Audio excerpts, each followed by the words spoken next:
So இந்த session don't waste a good crisis அப்படிங்கிற தலைப்பில் இருக்க போது நமக்காக அதை ப்ரெசென்ட் பண்ண இருக்காங்க திரு ஷியாம் சேகர் அவர்கள், founder and CEO of iThought Financial Consulting LLP.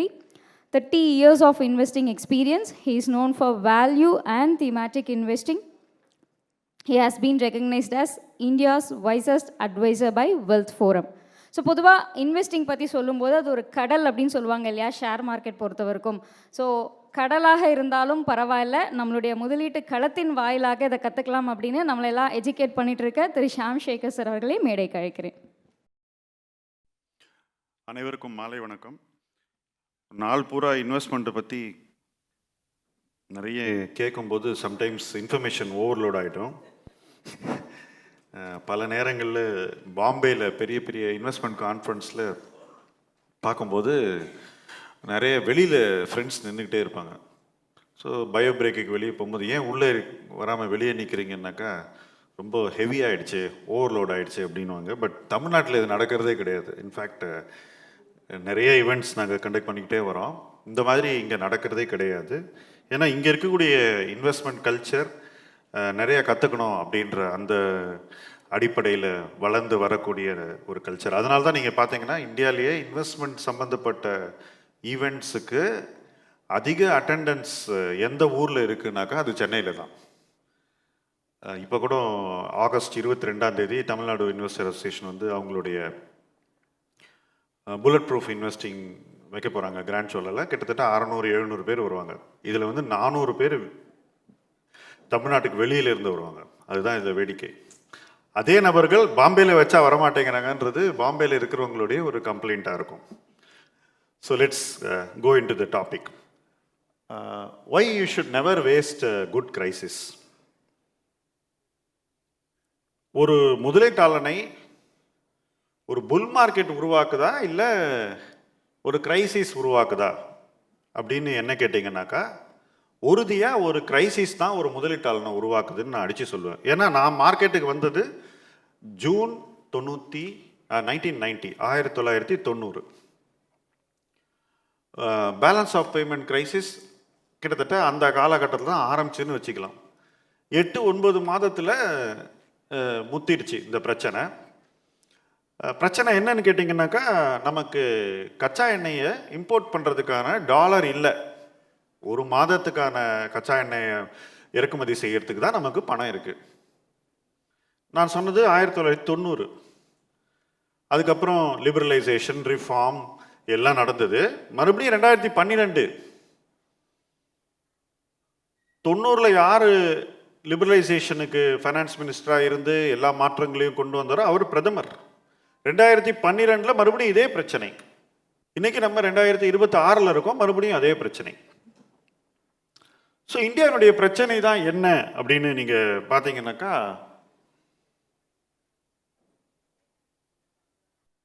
நம்ம வந்து இறக்குமதி சார்ந்து இயங்கக்கூடிய ஒரு நாடு. என்னுடைய 36 ஆண்டுகால அனுபவத்தில் வெகு சில மாதங்கள் தான் ஏற்றுமதி இறக்குமதியை மிஞ்சி இருக்கிறது. எப்போதுமே நாம் வந்து இறக்குமதி செய்யக்கூடிய அளவு ஏற்றுமதி செய்யக்கூடிய அளவு இதை விட கணிசமாக அதிகமாக தான் இருக்கும். அப்போது அந்த மாதிரி சிச்சுவேஷனில் நம்ம எதை வச்சு நமக்கு தேவையான அந்நிய செலாவணியை கொண்டு வரோம் அப்படின்னு பார்த்தீங்கன்னா, ரொம்ப தெளிவாக நம்ம வந்து அந்நிய முதலீடு, நேரடி அந்நிய முதலீடு, ஃபாரின் இன்ஸ்டிடியூஷன் இன்வெஸ்டர் போடுற பணம், இதை வச்சு தான் நம்ம வந்து இந்த கேப்பை பிரிட்ஜ் பண்ணிக்கிட்டே வரோம். இவங்க பணத்தை வச்சு தான் நம்ம இன்னைக்கு இவ்வளோ ஃபாரெக்ஸ் ரிசோர்ஸை வச்சிருக்கோம். 580 பில்லியன் இருக்குன்னாக்கா இது முதலீட்டாளர்கள் போட்ட பணம் தான்.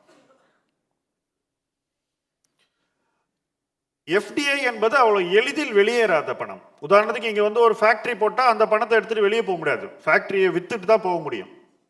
அதனால் அந்த முதலீடு நம்ம நாட்டில் நம்மளுடைய பொருளாதாரத்திற்கு உழைக்கக்கூடிய ஒரு முதலீடாக மாறிவிடுகிறது. அப்போ அந்த சூழ்நிலையில் அது இன்னும் லாங் டேர்ம் இன்வெஸ்ட்மெண்ட்டாக இருக்கணும். பட் சமீப நாட்களில் என்ன ஆச்சுனாக்கா, நிறைய முதலீடுகள் நம்ம பொருளாதார மாற்றத்துக்கு ஏற்ப சாஃப்ட் அசட்ஸில் முதலீடுகளாக அமைந்தது. உதாரணத்துக்கு நீங்கள் போய் செக் பண்ணுங்க, க்ரோவ் அப்படின்னு ஒரு நிறுவனம், அதில் அவங்க இன்வெஸ்ட் பண்ண பணம் பார்த்தீங்கன்னா சில 100 கோடிகள். ஒரு குறிப்பிட்ட விசி மட்டும் சொல்கிறேன். இன்னைக்கு அவங்களுக்கு 25,000 கோடிக்கு அது வளர்ந்துருச்சு. அவங்க என்ன பண்ணுறாங்கன்னா கொஞ்சம் கொஞ்சமாக விற்று பணத்தை வெளியே எடுத்துகிட்டு போகிறாங்க. இது எல்லா சாஃப்ட் அசெட்ஸுக்கும் பொருந்தும். அது ஸ்விக்கிக்கும் பொருந்தும், எட்டர்னலுக்கும் பொருந்தும், ஏத்தருக்கும் பொருந்தும், இப்படி எல்லா நிறுவனங்களுக்கும் பொருந்தும். ஸோ திடீர்னு என்ன ஆயிடுச்சுனாக்கா, இந்த ஃபைனான்சியல் இன்வெஸ்டர்ஸ், வெஞ்சர் கேபிட்டலிஸ்ட் இவங்கெல்லாம் போட்ட பணத்தை இவங்க வெளியே எடுக்கும்போது ஒரு வருஷத்துக்கு 1 லட்சம் கோடி 2 லட்சம் கோடிக்கு அவங்க எடுத்து வெளியே போயிட்டு இருக்காங்க. இதை நம்ம தடுக்கிறதுக்கு எந்த சட்டமும் கிடையாது. சட்டம்லாம் போட்டிங்கன்னா அவங்க பணமே கொண்டு வர மாட்டாங்க. ஸோ அதெல்லாம் செய்ய முடியாது. ஸோ என்ன ஆயிடுச்சுனாக்கா, எஃப்டிஐ நெட்டா உள்ள வர்றதுக்கு பதிலாக கடந்த சில காலங்களில் அது நெகட்டிவ் ஆயிடுச்சு. அப்பனா எஃப்டிஐ இல்லையா இந்தியாவில், நின்று போச்சா அப்படின்னு கேட்டிங்கன்னா அதுவும் உண்மை இல்லை. ஏன்னா நீங்கள் பாருங்க, ஒன்றும் இல்லை, ஆந்திரா ஒரு மாநிலத்தில் எவ்வளோ எஃப்டிஐ வரப்போகுதுன்னு பாருங்க. ஒரே ஒரு மாநிலம் ஆந்திர பிரதேஷ், அங்கேயே சில லட்சம் கோடி வரப்போகுது. ஸோ எஃப்டிஐ இல்லைன்னு இல்லை, அவங்க கொண்டு வர பணம் வெளியே போகாது. ஏன்னா கொண்டு வரது வந்து டேட்டா சென்டர் போடுறதுக்கு, டேட்டா சென்டர் பணம் வெளியே போகாது. பட் அந்த பணத்தையும் மிஞ்சும் அளவுக்கு ஃபைனான்சியல் இன்வெஸ்டர்ஸ், வெஞ்சர் கேபிட்டலிஸ்ட் இந்தியாவில் இந்த சாஃப்ட் அசெட்ஸில் அவ்வளோ லாபம் சம்பாதிச்சு ஐபிஓ பண்ணி பணத்தை ரைட் ராயலாக எடுத்துகிட்டு போகிறாங்க. இது நம்மளை பாதிக்குது. ஒன்று. ரெண்டாவது, எஃப்ஐஐஸும் தொடர்ந்து விற்றுக்கிட்டே இருக்காங்க. என்ன காரணம்னா, இது இவ்வளவு தாக்கம், அதாவது இவ்வளவு ஒரு ஸ்ட்ராங்கான செல்லிங்காக மாறுறதுக்கு முக்கியமான காரணம் இந்த ஈரான் போர். ஏன்னா பாருங்க, போர் நடந்தால் எந்த 2 நாடுகள் போரிடுகிறார்களோ அவங்களுக்கு தான் மேக்ஸிமம் டேமேஜ் இருக்கும். அவங்க அந்த நாட்டை ரீபில்டு பண்ணணும். ரஷ்யா யுக்ரைன் வார் வந்தபோது குளோபல் எக்கானமி உடனே ரிகவர் ஆயிடுச்சே. நம்ம என்ன நினைச்சோம், இந்த போர் முடியலன்னா பெரிய தாக்கத்தை ஏற்படுத்துன்றது தானே பரவலான எதிர்பார்ப்பா இருந்தது. ஆனால் அது அப்படி பிளே அவுட் ஆகாத காரணம், அதிலிருந்து பெரிய ஸ்பில் ஓவர் கிடையாது. பட் இன்னைக்கு இந்த போருக்கு சம்பந்தமே இல்லாத இந்தியாவுக்கு இருக்கக்கூடிய எக்கனாமிக் டேமேஜ் யாராவது மார்ச் 1க்கு முன்னாடி எதிர்பார்த்தோமானா இல்லை. அதே போல அந்த போர் நடந்த இடத்துல எத்தனை நாடுகளுக்கு இன்னைக்கு இன்ஃப்ராஸ்ட்ரக்சர் அசெட், அவங்கள உற்பத்தி சார்ந்த பாதிப்புகள், அந்த உற்பத்தியை மறுபடியும் கொண்டு வரதுக்கான நிதி தேவைகள், இதையெல்லாம் வந்து ஒரு சில மாதங்கள்ல இவ்வளவு பெரிய ஒரு கிரைசிஸாக மாறி இருக்கிறது. ஒன்று. அடுத்தது, ஏற்கனவே வீக்கா இருக்கக்கூடிய கண்ட்ரிஸ், ரஷ்யா மாதிரி கண்ட்ரிஸ்க்கும் இது ஒரு பெரிய கிரைசிஸாக தான் இருக்கு இன்னும் தொடர்ந்து. ஸோ நீங்க இதுல எத்தனை நாடுகள் பாதிக்கப்பட்டிருக்கிறார்கள் அப்படின்னு நீங்க பாத்தீங்கன்னா அந்த எண்ணிக்கை கூடிக்கொண்டே போகிறது. போரில் நேரடியாக உள்ள நாடுகள், மறைமுகமாக பாதிக்கப்பட்ட நாடுகள்னு இந்த பாதிப்பு வந்து எனக்கு தெரிஞ்சு சமீப போர் வரலாற்றில் இல்லாத அளவு இருக்குன்னு நான் சொல்வேன். 1990 கூட இந்த ப்ராப்ளம் இல்லை. ஈராக் குவைட் வார் நடந்தது, அதில் கூட இவ்வளோ பாதிப்பு இல்லை. இது வந்து அதுக்கு மேலே இருக்கு அப்படின்னு தான் நான் சொல்லுவேன். இந்த பாதிப்பு எப்படி வெளிப்படுதுன்னு பார்த்தீங்கன்னாக்கா, இந்தியாவில் யுஏஇ சார்ந்த நாடுகள் இருக்கு, அபுதாபி மாதிரி, அவங்களுடைய சாவரன் வெல்த், அந்த நாட்டினுடைய சொத்தை நம்ம பங்குச்சந்தையில் முதலீடு பண்ணி வச்சிருக்கான். சிங்கப்பூர் நாட்டினுடைய சொத்தை நம்ம நாட்டில் இன்வெஸ்ட் பண்ணி வச்சிருக்கான். நம்ம நாட்டுக்குன்னு சாவரன் வெல்த் கிடையாது, அப்படி ஒன்று கிடையாது. ஆனால் மற்ற நாடுகளுக்கெல்லாம் இருக்கு. எந்தெந்த நாடுகளுக்கு உபரி பணம், அவங்க உள்நாட்டு முதலீட்டுக்கு தேவையான பணத்துக்கு மேலே அதிக பணத்தை ஈட்ட முடியுதோ அவங்கெல்லாம் இங்கே கொண்டு வந்து இன்வெஸ்ட் பண்ணி வச்சிருக்காங்க. அவங்க இந்த மார்க்கெட்டில் கடுமையாக விற்றிருக்கிறார்கள். அதுதான் இந்த டேட்டா பாயிண்ட்டுக்கான முக்கியமான காரணம். 4 லட்சம் கோடி 18 மாசத்துல. அதுல நீங்க பாத்தீங்கன்னா இந்த வருஷம் மட்டும் 2 லட்சம் கோடி 5 மாசத்துல. டெய்லி 7,000 8,000 கோடி இருந்தது. அதே போல நம்ம இன்னொரு இறக்குமதி சார்ந்த விஷயத்தை தொடர்ந்து ஒரு வழக்கமா வச்சிருக்கோம். கோல்டு ஆயில் குறையே இல்லாமல் இன்வெஸ்ட் பண்றோம், வாங்குறோம்.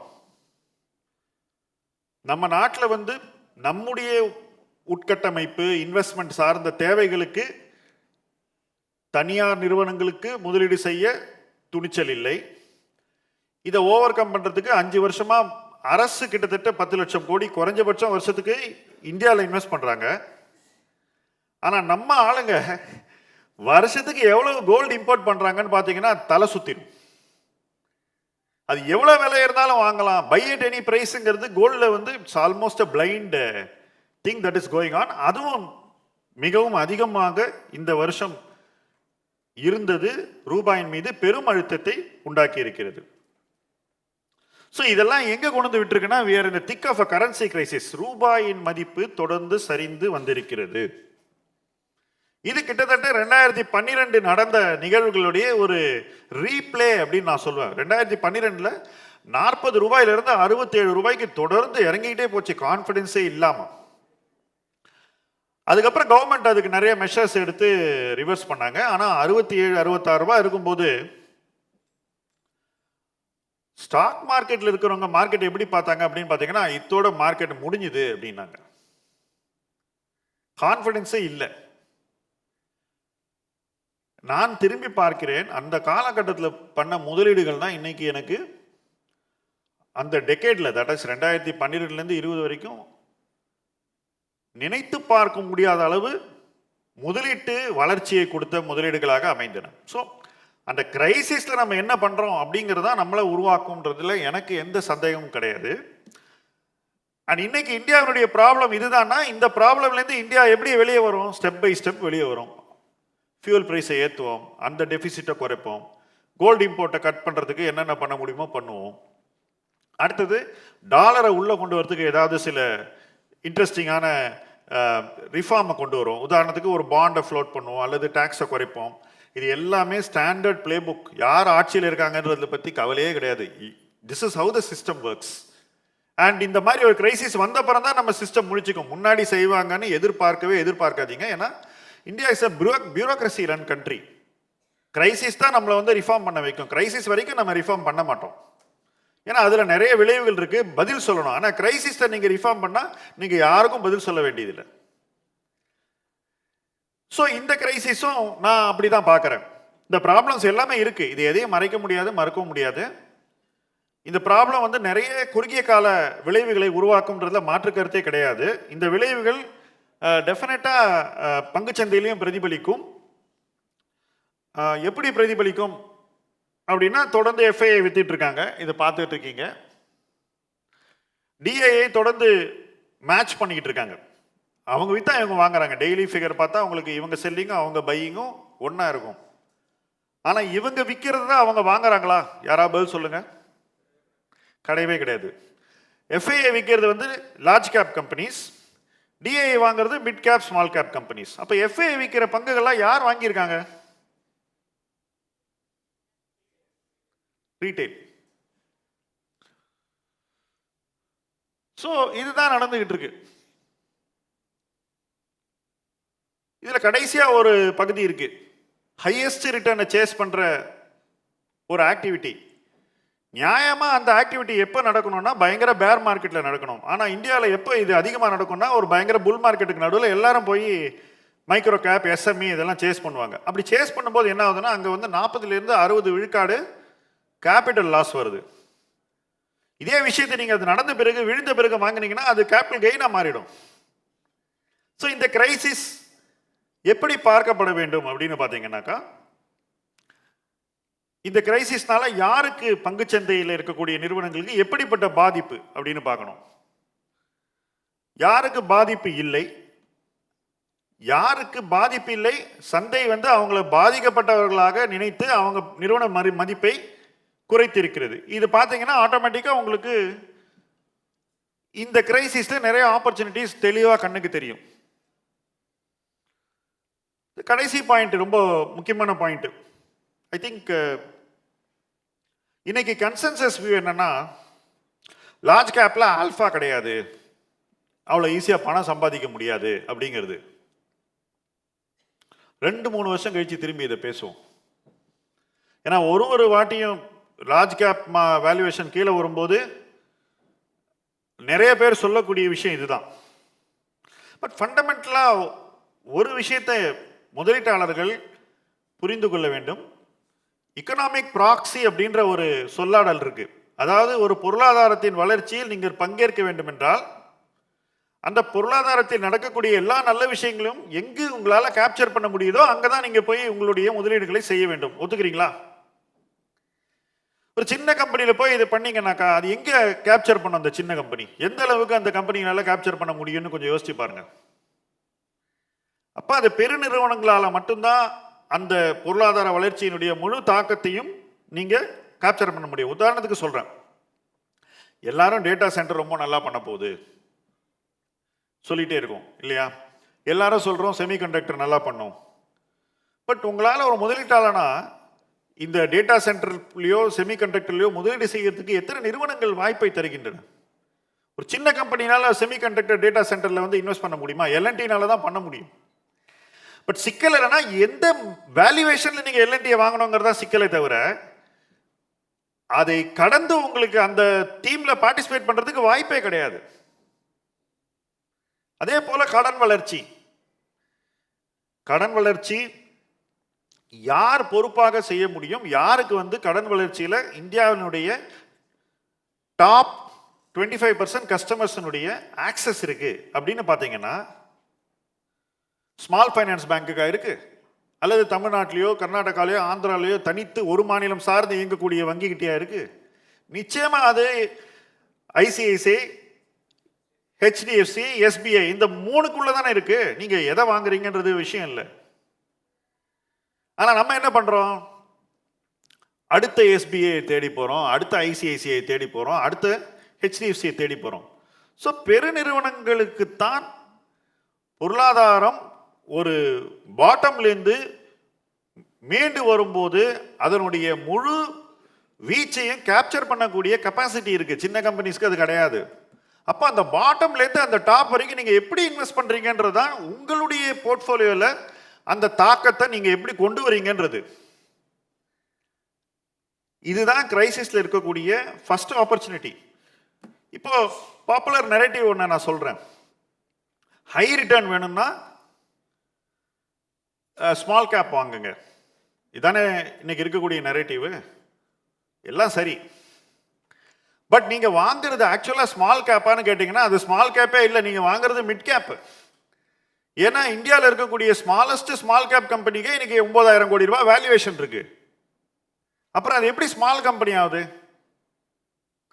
ஸோ நம்மளுடைய அண்டர்ஸ்டாண்டிங்கே வந்து இன்னைக்கு தப்பா இருக்கு. இப்போ நான் ஸ்மால் கம்பெனியை வாங்கி 20 மடங்கு பண்ணேன்னு வச்சுக்கோமே, சில கம்பெனிஸ் அதை விட அதிகமாக கொடுத்து 2010-12 ஒரு ஸ்மால் கம்பெனினா 100 to 500 கோடிக்குள்ளே இருந்த ஸ்மால் கம்பெனி தான், அதான் ஸ்மால் கேப். இப்போ அந்த 100 கோடி கம்பெனி வந்து 4000 கோடிக்கு போகுது. அப்போ நம்ம 100 கோடியிலேருந்து 250 கோடி வர்றதுக்குள்ள அந்த கம்பெனியில் நிறைய பங்குகளை வாங்கணும்னா அங்கேருந்து நீங்கள் 25 மடங்கு பண்ண முடியும். பண்ணும்போது உங்களுக்கு நிறைய ரிட்டர்ன் வரும், 30-40% கூட வரும். அதை நீங்கள் அப்படியே வச்சுக்கிட்டு இன்னைக்கு 7 வருஷம் கழிச்சு பார்த்தாலும் அது நீங்கள் பார்க்கக்கூடிய அந்த பாஸ்ட் பர்ஃபார்மன்ஸ் டேட்டா 18, 17, 19 அதெல்லாம் எங்கேருந்து வருதுன்னா இதுலேருந்து தான் வருது. பையிங் வேல்யூவேஷன்லேருந்து வருது. It doesn't come from buying at high valuation, buying at the right valuation. அங்கேருந்து தான் அந்த லாபமே வருது. இப்போ என் பார்வையில் இந்த ஆர்குமெண்ட் சரின்னு ஒத்துக்கிறேன்னு வச்சுக்கோங்க, ஸ்மால் கம்பெனி தான் நிறைய லாபத்தை கொடுக்கும்னு. என் பார்வையில் ஸ்மால் கம்பெனி என்பது 500 கோடியிலிருந்து மேபி ஒரு 2000 கோடி வரைக்கும் இருக்கும். இப்போ எந்த மியூச்சுவல் ஃபண்ட்னாலேயோ அல்லது எந்த பிஎம்எஸ்ஸே எடுத்துங்க, எந்த பிஎம்எஸ் மியூச்சுவல் ஃபண்ட்னாலையும் 2000 கோடிக்கு கீழே உள்ள ஸ்மால் கம்பெனியை வாங்க முடியாது. இப்போ எங்களுக்கே, நான் ஒரு பிஎம்எஸ் மேனேஜர், 2000 crore மேலே உள்ள கம்பெனி தான் இன்னைக்கு வாங்க முடியும். ஏன்னா லிக்விடிட்டி கிடையாது. ஸோ ஸ்மால் கேப்பாக வாங்கினா ஹை ரிட்டர்ன் பண்ணணும் அப்படிங்கிறது உண்மை என்று ஏற்றுக்கொண்டாலும் நீங்கள் ஆக்சுவலாக அதை தான் பண்ணிட்டு இருக்கீங்களான்னு பார்த்தா அது இல்லை. ஸோ என்ன நடக்குதுன்னா, நீங்கள் வந்து ஏற்கனவே மதிப்பு கூடிய ஸ்மால் கேப் கம்பெனியில் மாதம் மாதம் பணத்தை போட்டுக்கிட்டு இருக்கீங்க. அது இங்கேருந்து பொருளாதாரம் மீண்டு வரும்போது உங்களுக்கு ஹை ரிட்டர்ன் கொடுக்குமானா என்னுடைய கணிப்பில் கொடுக்காது. வேற ஏதோ ஒன்று பண்ணாதான் அந்த விஷயத்தை உங்கள் போர்ட்ஃபோலியோவில் கேப்சர் பண்ண முடியும். மேபி மைக்ரோ கேப் அல்லது அதுக்கும் கீழே விஷயங்கள் தான் நீங்கள் போய் தேடணும். ஸோ வேல்யூவேஷன் என்ன சொல்லுதுங்கிறத பற்றி கொஞ்சம் பார்ப்போம். லார்ஜ் கேப் வேல்யூவேஷன் பார்த்தா ஏதோ எக்கானமியே பயங்கர கிரைசிஸில் இருக்க மாதிரி. Price to book of 2 பேங்க்ஸுக்கு, டாப் பேங்க்ஸ் 2.25 அந்த மாதிரி இருக்கு. HDFC, ICICI மாதிரி பேங்க்ஸ். இன்சூரன்ஸ் கம்பெனிஸ் எடுத்துங்க, லைஃப் இன்சூரன்ஸ் கம்பெனிஸ். கோவிட் வந்த போது கூட அவங்களுடைய market cap divided by embedded வேல்யூன்னு ஒரு ரேஷியோ இருக்குது. அது இவ்வளோ லோவா இல்லை இன்றைக்கி இருக்கக்கூடிய லோ. கோவிடில் நிறைய இறப்புகள் வருது, அவங்க மேலே கிளைம்ஸ் வரும். அந்த மாதிரி ஒரு காலகட்டத்தில் நீங்கள் வந்து அந்த நிறுவனங்களுடைய எதிர்காலத்தை பற்றி கவலைப்படலாம். இன்றைக்கி அப்படி சூழ்நிலையே கிடையாது. ஆனால் அந்த நிறுவன வேல்யூவேஷன்லாம் பார்த்தீங்கன்னா ஏதோ இன்சூரன்ஸ் கம்பெனிலாம் ரொம்ப கஷ்டப்படும் அடுத்த 5 வருஷத்தில், இருக்கவே இருக்காது, அந்த மாதிரி ஒரு பயம் அந்த நிறுவன மதிப்பில் பிரதிபலிக்கிறது. ஸோ லார்ஜ் கேப்பை பார்க்கும்போது it is warning you of a large crisis. இதுக்கு காரணம் என்ன அப்படின்னு பார்த்தீங்கன்னா, நான் கொஞ்சம் நேரத்துக்கு முன்னாடி முதல்ல சொன்ன விஷயம்தான். சாவரன் வெல்த் என்டிட்டிஸ் எல்லாம் யாரெல்லாம் அந்நிய முதலீடு இங்கே பண்ணியிருக்காங்களோ விற்று தள்ளிட்டு போகிறாங்க. என்ன வேல்யூவேஷன்னா விற்றுட்டு போக ரெடியாக இருக்காங்க. அவங்கள்ட்ட இருக்கக்கூடிய பங்குகள் இந்த பெருநிறுவன பங்குகள் தான். இதுதான் உங்களுக்கு டெக் ஸ்டாக்லேயே விழுந்த ஃபால். ஏன்னு நம்ம சொல்றது வந்து இட்ஸ் அன் எக்ஸ்கியூஸ். அதுக்கு ஒரு added reason, core reason is liquidity. எனக்கு பணம் வேணும், நான் வித்துட்டு போறேன், என்ன விலையா இருந்தாலும் வித்து எனக்கு கொடு. மார்க்கெட் 9 மணி திறக்கிறதுக்கு முன்னாடியே எந்த அளவுக்கு செல்லிங் ஆர்டர் புக் பில்ட் ஆகுது அப்படின்னு நீங்க போய் எஃப்ஐஏ புரோக்கர்ஸ் கேட்டீங்கன்னா உங்களுக்கு தெரியும். ஸோ இதுதான் லார்ஜ் கேப் வேல்யூவேஷன் நமக்கு சொல்லக்கூடிய தகவல். இது சரியான்றதா பேசுவோம். மிட் கேப்பை பார்த்தீங்கன்னு வச்சுக்கோங்களேன், நீங்கள் நினைக்கிற நேரம் வரைக்கும் வளர்ச்சி இருக்குன்ற மாதிரி ஒரு பிஹேவியர். ஃபர்ஸ்ட் மிட் கேப் கம்பெனியினுடைய வேல்யூவேஷன் எங்கே ஆரம்பிக்குன்னு பார்த்தா 35,000 கோடியில் ஆரம்பிக்குது. என்ன பொறுத்த வரைக்கும் அது லார்ஜ் கேப், ரைட்? நியாயமாக நீங்கள் வந்து கிளாசிஃபிகேஷனில் லார்ஜ் கேப் என்று சொல்ல வேண்டிய நிறுவனங்களை நீங்கள் மிட் கேப்னு சொல்லி அதன் அடிப்படையில் நீங்கள் மிட் கேப் கேட்டகரியில் வந்து சஸ்டைனபிள் growth இருக்கு, ஃபார் த ஃபர்சியபிள் ஃபியூச்சர் வளரும் அப்படின்ற ஒரு பிம்பத்தை கட்டமைத்திருக்கிறீர்கள். இந்த பிம்பம் நிச்சயமாக உடையப்பட வேண்டும். இந்த வாரம் இந்த பிம்பத்தை உடைவதற்கு நிச்சயமா உதவும்னு நான் சொல்றேன். என்ன ரீசன்னாக்கா, வேல்யூவேஷன் நீங்க இந்த growthக்கு பே பண்ண வேல்யூவேஷன் அந்த நியாயப்படுத்தக்கூடிய நிறுவன மதிப்பை விட அதிகமா இருக்கு. அப்ப அதுல கண்மூடித்தனமா முதலீடு செய்தவர்களும் வெளியேறுவார்கள் அப்படிங்கிறதா என்னுடைய கருத்து. ஏன்னா மணி வில் சேஸ் பர்ஃபார்மன்ஸ். நாளைக்கே லார்ஜ் கேப் வந்து ரிவர்ஸ் ஆகி மேலே போகுது, இவங்க ஒரு 2 குவார்ட்டர்ல வந்து ஒரு பெட்டர் பர்ஃபார்மன்ஸ் ஏதோ ஒன்று பண்ணாங்கன்னு வச்சுக்கோங்களேன், ஆட்டோமேட்டிக்காக பணம் அங்கேருந்து இந்த பக்கம் வந்துடும். ஸோ அந்த மாதிரி நடக்கும்போது இந்த blind expectation of sustainable growth when macros change நீடிக்கும் என்று நான் நினைக்கல. ஏன்னா ஆயில் பிரைஸ் ஏறுது, இன்ட்ரெஸ்ட் ரேட் ஏற போகுது, லிக்விடிட்டி குறைய போகுது, இது 3 நடக்க போகுது. இது 3 நடக்கும்போது இது 3ஐயும் எதிர்கொள்ளக்கூடிய சக்தி எந்த மாதிரியான நிறுவனங்களுக்கு இருக்கும்னா, bigger companies are always better plays than that. இந்த மிட் சைஸ் கம்பெனிஸ்ல சில நிறுவனங்கள் நல்லா பண்ணுவாங்க, எல்லாரும் நல்லா பண்ணுவாங்கன்னு கேட்டகரியை நீங்க சொல்ல முடியாது. இன்னொரு வேடிக்கை என்னன்னா, நீங்க இந்த மிட் கேப் அப்படிங்கிறதே நீங்க ஒரு 150 நிறுவனங்களுக்குள்ள சுருக்கி வச்சிருக்கீங்க.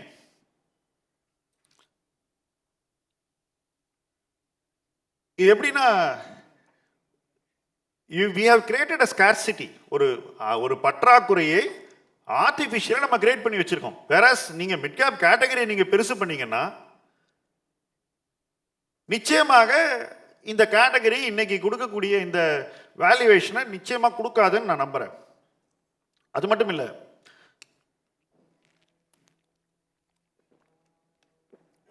நீங்க மிட் கேப் கேட்டகரியை பெருசு பண்ணும்போது அதுக்கு முன்னாடி ஒரு கேட்டகரி பெருசாயிடும், அதுதான் லார்ஜ் கேப். இந்த அட்ஜஸ்ட்மெண்ட்டை பண்ணாம இந்த மார்க்கெட் இங்க இருந்து மீளவே முடியாது. இது எவ்வளவு சீக்கிரம் பண்ண போறோன்றது தெரியாது. ஸோ இந்த வேல்யூவேஷன் நிலைக்காது அப்படின்றது என்னுடைய கருத்து. ஸ்மால் கேப்பை பார்க்கும்போது அகைன் ஸ்ட்ரக்சரல் ரீசன்ஸ்னால ஸ்மால் கேப் வேல்யூவேஷன் அதிகமாக இருக்கும். என்ன ரீசன்? பணவீக்கம் கடந்த 2 ஆண்டுகள் எப்படி இருந்தது? குறைவா இருந்ததா கூட இருந்ததா சொல்லுங்க? வட்டி விகிதம் எப்படி இருந்தது? லிக்விடிட்டி எப்படி இருந்தது? ஒரு ஸ்மால் கேப் கம்பெனி பணம் வேணா பிளேஸ்மெண்ட் பண்ணி ஈஸியாக பணத்தை எடுத்துட்டு போன ஒரு காலச்சூழல் கடந்த 2 ஆண்டுகள் இருந்தா இல்லையா? 24லேருந்து 26 வரைக்கும். அடுத்த 2 வருஷத்துக்கு இது 3மே இருக்காது. அப்போ அவைலபிலிட்டி ஆஃப் கேபிட்டல் முந்தி மாதிரி இருக்காது.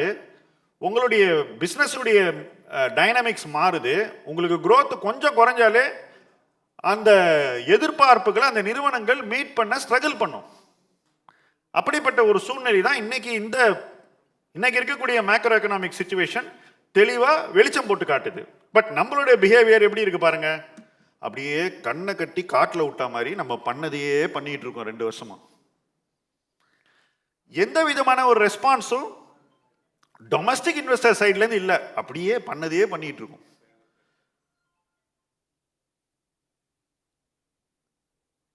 மைக்ரோ கேப்பை பார்க்கும்போது அடுத்தது என்ன நடக்கும்ன்ற மாதிரி நமக்கு தெரியாத மாதிரி ஒரு சூழ்நிலை.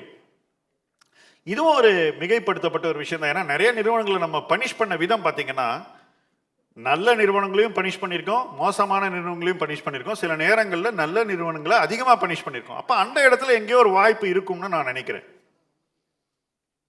கடைசியாக எஸ்எம்இ கவர்னன்ஸ் இல்லாத ஒரு செக்டரில் கண்ணா பின்னான்னு இன்வெஸ்டர்ஸ் இன்வெஸ்ட் பண்ணி நிறுவனங்கள் நிறைய செய்யக்கூடாத விஷயங்களை செஞ்சு நிறைய கேபிட்டலை டிஸ்ட்ராய் பண்ண ஒரு ஸ்பேஸ்.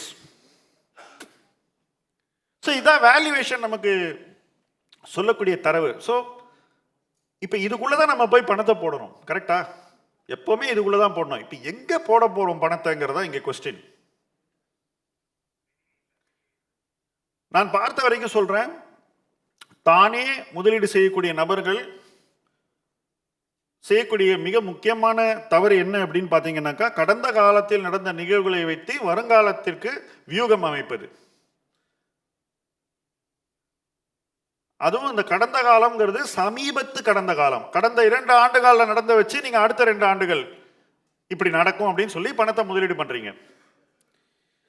அப்படிப்பட்ட முதலீடு சில காலங்கள்ல ஜெயிக்கும், சம் மார்க்கெட் கான்டெக்ஸ்ட் அது ஜெயிக்கும், மொமெண்டம் உங்க ஃபேவர்ல இருந்தா ஜெயிக்கும். அடுத்த 2 ஆண்டுகள்ல இது ஜெயிக்காதுன்னு நான் உறுதியா சொல்லுவேன். அப்ப வேற ஏதோ ஒண்ணு நம்ம பண்ணியானோம், வியூகத்தை மாற்றி அமைக்க வேண்டிய ஒரு சூழல் இருக்கு. இதுதான் நம்மளுடைய பிராட் யூனிவர்ஸ். ஆனா இந்த யூனிவர்ஸ்குள்ள நம்ம எப்படி அமைக்க போறோம்ன்றதா இன்னைக்கு சேலஞ்ச். இப்போ இந்த பாஸ்ட் ரிட்டர்ன்ஸ் எப்படி இருந்தது அப்படின்ற அந்த விஷயத்தை பார்ப்போம். இப்போ நீங்க ஒரு முதலீடு செய்வதற்கு முன்னாடி என்ன பண்றீங்க? பாஸ்ட் பெர்ஃபார்மன்ஸை பார்க்குறீங்க.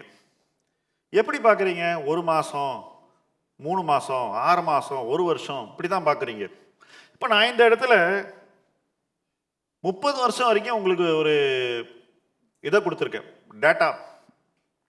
இப்போ சப்போஸ் நீங்கள் கடந்த 6 ஆண்டுகளாக நீங்கள் வெறும் இண்டெக்ஸிங் பண்ணீங்கன்னாக்கா, நிஃப்டியில் மட்டும் பணத்தை போட்டிங்கன்னா உங்களுக்கு 9% தான் ரிட்டர்ன் கிடைச்சிருக்கும்.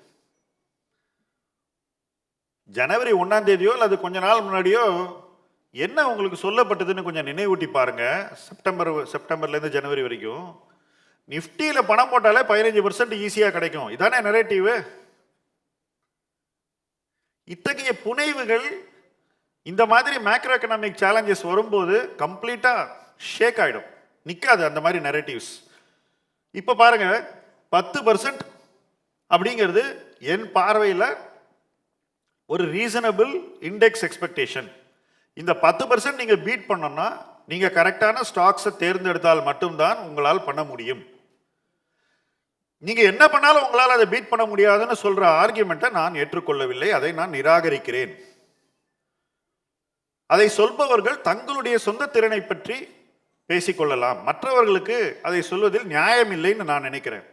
உங்களால் முடியாதுன்னா ஏன் மற்றவரால் முடியாதுன்னு சொல்கிறீங்க? என்னால் முடியாது, அதனால் நான் இதை பண்ணுறேன்னு சொல்லுங்கள். இப்போ இந்த ரிட்டர்ன் இது நமக்கு என்ன சொல்லுதுனாக்கா, இண்டெக்ஸிங் பண்ணுறவங்களால இபிஎஃப்ஓவில் வர ரிட்டர்னை விட 1% அதிகம் எடுத்தாலே பெரிய விஷயம்னு சொல்லுது.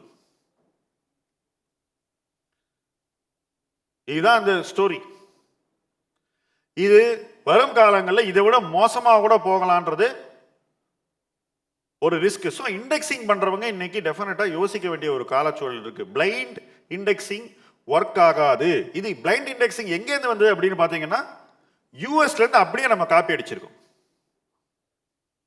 இதில் வேடிக்கை என்னன்னா, இண்டெக்ஸினுடைய தந்தை என்று சொல்லப்படுகிற ஜான் பாகில், வேன்கார்ட் நிறுவனத்தினுடைய நிறுவனர், இறப்பதற்கு சில மாதங்கள் முன்னாடி ஒரு இன்டர்வியூவில் சொல்றாரு, இதை நம்ம ரொம்ப ஓவரா பண்ணிட்டோம், இது நம்ம இண்டெக்ஸிங்கை நம்ம செய்த விதம், ஒரு நல்ல எண்ணத்தை நம்ம ஒரு தவறான ஒரு அப்ளிகேஷன் மூலமாக ஓவர் டன் இட்னு அவரே சொல்றாரு. இது இங்கிருந்து என்ன ஆகுன்றது எனக்கே கவலையா இருக்குன்னு அவர் சொல்றாரு. நல்ல வேளை இந்தியாவில் அது அந்த அளவுக்கு வளரல. ஆனால் அதை வளர்த்துவதற்கு எப்படி அமெரிக்காவில் என்ன நடந்தோ அதை அப்படியே இங்கே பண்ணுறதுக்கு ஒரு பெரிய கூட்டம் இருக்கு.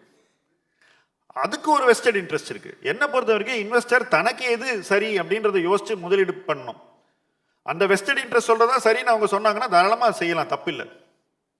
ஆனால் இப்படி வளரக்கூடிய ஒரு பொருளாதாரத்துல உங்களை நீங்க அந்த மாதிரி ஒரு நேரோ வட்டத்துக்குள்ள சுருக்கிக்கணுமான்ற கேள்விக்கு நீங்க தான் விடை தேடணும். இப்போ நான் இந்த நிஃப்டி 15 ரிட்டர்ன் கொடுத்தேன். அடுத்து நம்ம மிட் கேப் 150 இந்த 150 நிறுவனங்களை பத்தி பார்ப்போம். 3 ஆண்டு காலம் எல்லாரும் இங்க தானே பணம் போட்டுக்கிட்டு இருக்காங்க. எஸ்ஐபி மேக்சிமம் இங்க தானே போகுது. என்ன ரிட்டர்ன் பாருங்க, 3 இயர் ரிட்டர்ன் 9% இருக்கு. இது ஏப்ரல் 30 டேட்டா, மார்ச் இல்ல. மார்ச் எடுத்தா இன்னும் ரணகலம். இது ஏப்ரல் 30. ஸோ அதுக்கு முன்னாடி பீரியட் தான் உங்களுக்கு ஹை ரிட்டர்ன் இருக்கு. எந்த வருஷம்? இந்த 6 இயர் 6 வந்து 2020. ஓகே, 7 வருஷங்கிறது 2019, 8ங்கிறது 2018. ஜனவரி 2018 வரிகள் மாற்றப்பட்டன, ஒரு பெரிய கிராஷ் வந்தது. இந்த வேல்யூவேஷன்லேருந்து எடுத்தால் தான் உங்களுக்கு 18 வருது. ஸோ உங்களோட ஸ்டார்டிங் வேல்யூவேஷன் அவ்வளவு கீழே இருந்தால் மட்டும்தான் உங்களால் ஹை ரிட்டர்ன் எடுக்க முடியும். இப்போ இன்னைக்கு இருக்கக்கூடிய வேல்யூவேஷனை வச்சுட்டு நீங்கள் எப்படி ஹை ரிட்டர்ன் எடுப்பீங்கன்னு கண்மூடித்தனமாக நம்ப முடியும்ன்ற கேள்வியை நீங்கள் தான் எழுப்பணும். அதற்கான விடையை நீங்களே தேடுங்கள். ஸோ இது எல்லாமே ஸ்டார்டிங் வேல்யூவேஷன் சம்மந்தப்பட்டது. ஸோ இந்த பாஸ்ட் டேட்டாவை வச்சுட்டு நம்ம பண்ணுற இந்த சர்க்கஸ் இருக்கு பாருங்க, அது முதலீட்டு வளர்ச்சிக்கு உதவ வேண்டும். இன்னைக்கு அதை நம்ம கையாளக்கூடிய விதமே வந்து தவறாக இருக்கிறது அப்படிங்கிறது என்னுடைய அடிப்படை கருத்து. சரி, மிட் கேப்ல இந்த ப்ராப்ளம். அதுலேயும் இந்த கேட்டகரியை இவங்க எப்போ மாற்றினாங்கன்னு பார்த்தீங்கன்னா இங்கே மாற்றினாங்க. அதாவது இந்த 8வது வருஷத்தில் 150 கம்பெனி தான் மிட் கேப்ன்ற அந்த மாற்றம் கொண்டு வரப்பட்டது. அப்போ மிட் கேப்பில் பணம் போட்டால் இந்த 150க்குள்ளே தான் போட்டா ஆகணும்னு உங்களை வற்புறுத்தி இருக்காங்க, நிர்பந்திச்சிருக்கிறாங்க. இது தவறு. இந்த தவறு தான் இன்னைக்கு அந்த ரிட்டர்னை கொடுக்குது. நீங்கள் இதை 500ன்னு ஆக்குங்க, இந்த ரிட்டர்ன் இருக்காது, உறுதியாக சொல்கிறேன். அப்போ டிஸ்டார்டட் இன்வெஸ்டிங், கம்ப்ளீட்லி டிஸ்டார்டட் இன்வெஸ்டிங்கை நம்ம ப்ராக்டிஸ் பண்ணுறதுனால நம்ம சில தவறான நம்பிக்கைகளை அடிப்படையாக வச்சு நம்மளுடைய எதிர்கால முதலீடுகளை வழிவகுத்துக் கொள்கிறோம். அதை நம்ம வந்து டைரக்ட் பண்ணுறோம். அது என்னைக்கோ ஒரு நாள் it will not end well. ஏன்னா மெரிட்ல இன்வெஸ்ட் பண்ணணும். Investment merit should be the reason to invest. கம்பல்ஷன்ல இன்வெஸ்ட் பண்ணக்கூடாது. எப்பவுமே சுதந்திரமான எண்ணங்கள், சுதந்திரமான முடிவுகள் தான் அதிக வளர்ச்சியை கொடுக்கும். நீங்க இந்த 150 மட்டும் போடுங்கன்னா அது வளர்ச்சி இல்லை, அது ஜெயிலில் அடிக்கிற மாதிரி. இப்போ இந்த 3வது விஷயத்துக்கு வரும். இதுவும் 250 கம்பெனி. இங்கேயும் பாருங்க, லாஸ்ட் 3 இயர்ஸ் ரிட்டர்ன் பாருங்க, 6% வந்திருக்கு. ஓகே, மறுபடியும் நீங்க போனீங்கன்னா ஒன்று கோவிட் பாட்டம்லேருந்து 11% தான் வந்திருக்கு. அதையும் பாருங்க, it is not a high return. And இதுவும் எப்படி வந்திருக்குன்னா, முக்காவாசி இன்வெஸ்டர் தொடர்ந்து இல்லை எனக்கு அதெல்லாம் வேண்டாம், எனக்கு ஸ்மால் கம்பெனி தான் வேணும்னு அடம் பிடித்து உங்கள் மொத்த பணத்தையும் அதே இடத்துல கொட்டிக்கிட்டு இருக்கீங்க. ஃப்ளெக்ஸி கேப் ஃபண்டில் பார்த்தீங்கன்னா லார்ஜ் கேப்பை விட நிறைய ஃப்ளெக்ஸி கேப் ஃபண்டில் ஸ்மால் கேப் அதிகமாக இருக்கு. அகெயின் இங்கே பார்த்தீங்கன்னா அந்த 8வது வருஷம் பாருங்க, அந்த மாற்றம் 2018 கொண்டு வரப்பட்ட மாற்றம் அது விளையாடுது இந்த இடத்துல. ஒன்றுமே இல்லை, கேட்டகரைசேஷனை மாற்றி அதை நியாயமான ஒரு இடத்துக்கு கொண்டு வந்தாலே நம்மளுடைய முதலீட்டு பார்வைகள் எல்லாமே தலைகீழாக மாற வேண்டிய ஒரு கட்டாயம் இருக்கும். என்னை பொறுத்த வரைக்கும் அவங்க பண்ணணும், நம்மையே வெயிட் பண்ணணும். நம்மளே கரெக்டாக வச்சுக்கிறது தான் நம்ம என்றைக்குமே நம்மளை பாதுகாக்கக்கூடிய ஒரே வழி.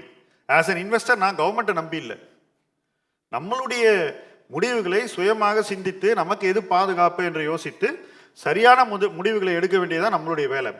அப்போ இந்த மாதிரி கிரைசிஸ் வரும்போது நம்ம ராங் பிளேஸில் என்னன்னா என்ன ஆகுன்றதை யோசிக்கணும். அடி பலமாக விழும். ஸோ அந்த ராங் பிளேஸ்லேருந்து ஓரளவுக்கு ரைட் பிளேஸை நோக்கி போகணுங்கிறது தான் முக்கியம். இப்போ நான் இந்த கிரைசிஸ் எப்படி பார்க்குறேன் முதலீட்டாளனாங்கிறத நான் சொல்கிறேன்.